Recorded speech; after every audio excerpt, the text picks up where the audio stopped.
3, 2, 1. Assalamualaikum warahmatullahi wabarakatuh. Jumpa lagi dengan saya. Ini lagi di warkop. Wah, suaranya kayak ini. Oke, sebelum itu kita intro dulu.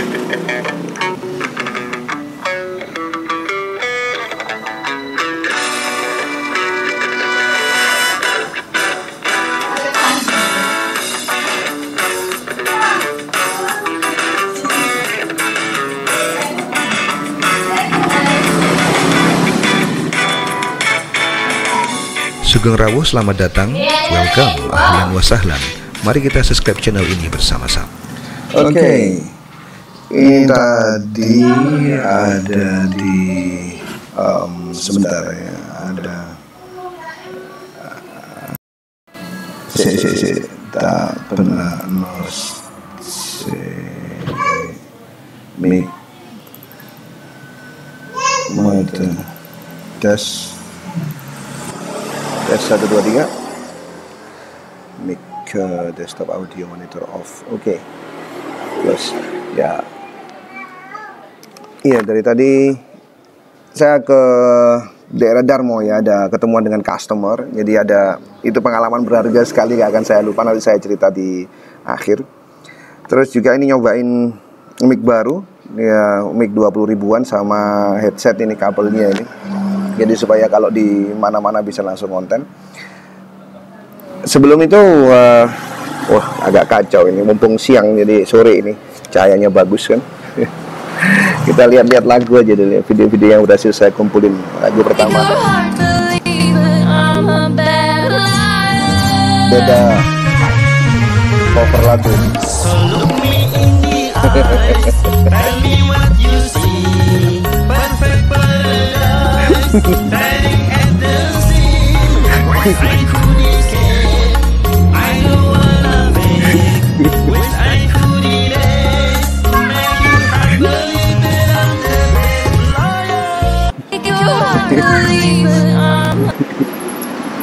Dangdut. Next.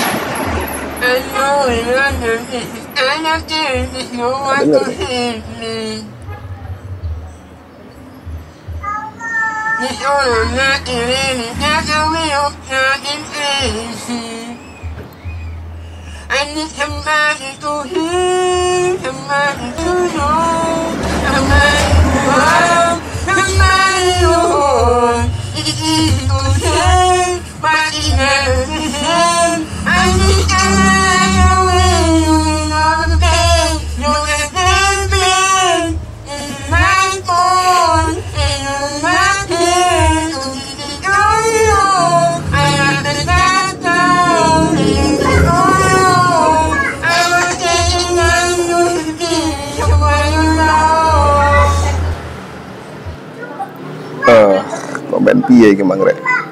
Aduh, ya wis lah.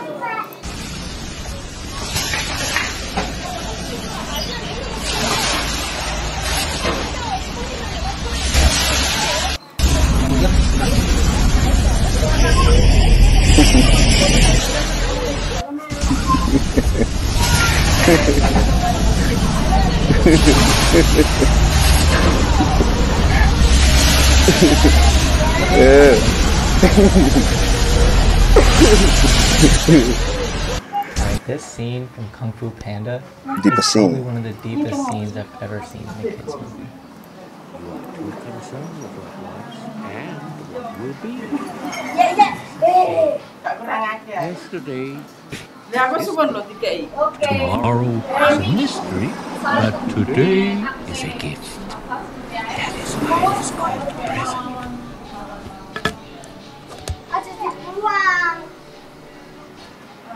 Today is a gift, why it's called present.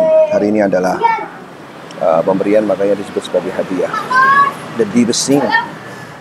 Ini This scene from Kung Fu Deepest scene. Panda is probably one of the agree. What are your superpowers Who's superpower? I'm rich.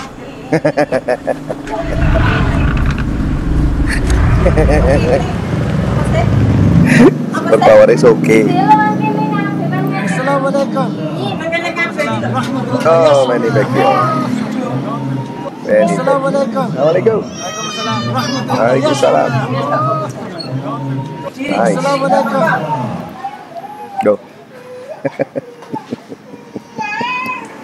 Yes.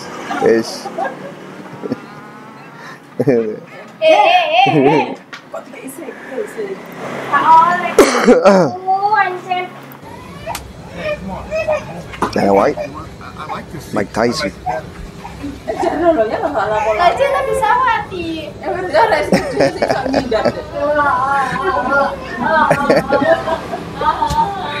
Siapa berani sama Mike Tyson ya? Jadi Dana White ini pernah punya cita-cita itu untuk gimana supaya narik orang itu $6 nggak salah per orang di depan televisi. Dia bilang gimana caranya ya, orang mau bayar saya $6 gitu per pertandingan per orang. Nah akhirnya dia bikin UFC itu. Jadi adalah dia kenapa pilih UFC karena memang itu olahraga yang paling kuno dan juga olahraga yang paling ada dalam sepanjang sejarah gitu ya.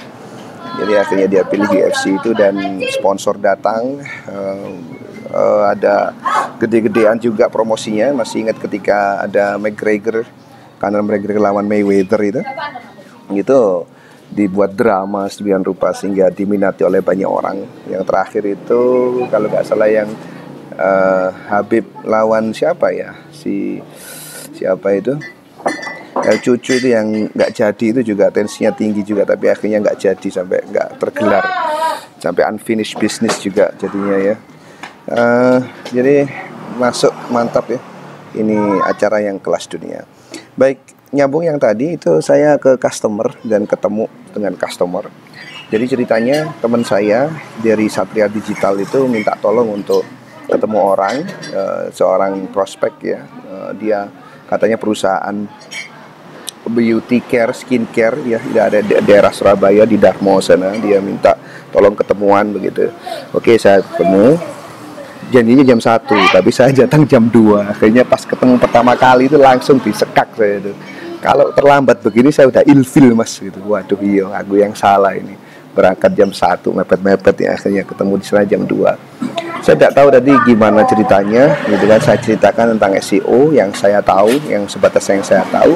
Terutama juga masalah digital marketing itu saya juga ungkapkan ke beliaunya. Jadi memang skincare itu kayak candu buat cewek, persis rokok itu persis itu. Jadi posisinya sama sejajar dengan barang yang satu ini. Skincare itu adalah rokok bagi perempuan dan itu pangsa pasarnya besar sekali. Bagi saya memasarkan hal demikian itu mau nggak mau harus lewat digital ya. Dia punya tim marketing sendiri sudah, punya tim yang ngelola digital setiap hari gitu. Terus saya tanya upload berapa kali videonya per hari, sehari berapa kali upload, nggak pernah, mungkin hanya seminggu berapa kali, itu satu. Kemudian yang kedua, saya lihat videonya itu dia bercerita tentang produk gitu ya. Jadi Facebooknya itu isinya dengan edukasi tentang carousel tentang produk. Jadi cerita tentang produknya aja, jadi digambarkan produknya. Padahal menurut saya apapun itu bisa dibikin konten. Saya percaya sekali prinsip satu, yaitu manusia itu sebenarnya suka belanja tapi nggak mau dipaksa untuk belanja. Jadi dalam pemasaran digital itu saat ini Anda tinggal bikin konten saja, apapun cerita gitu loh. Cerita tentang siapa ownernya, kemudian ada satu tokoh yang di branding di situ, dikemas demikian rupa untuk memberikan sesuatu, mungkin bukan kosmetik, mungkin cerita tentang cewek yang tangguh, mungkin tentang dia bikin beauty podcast misalkan, cerita tentang keseharian. Kesampingkan produk dulu tapi ceritakan dulu apa yang ada. Kita jualan cerita dulu, kita sharing cerita ke orang sehingga orang itu enggak produk dulu ya. Jadi yang dikemas itu adalah ceritanya gitu. Jadi produk itu dikesampingkan terlebih dahulu. Rata-rata itu nyangkutnya lebih besar daripada kita cerita produk dan produk. Jadi menurut saya kesempatannya masih sangat besar. Siapapun masih bisa berperan. Saya tanya ke mereka, pernah nggak hubungi influencer lokal gitu, selebgram lokal di Jawa Timur, misalkan di Surabaya gitu? Nggak pernah.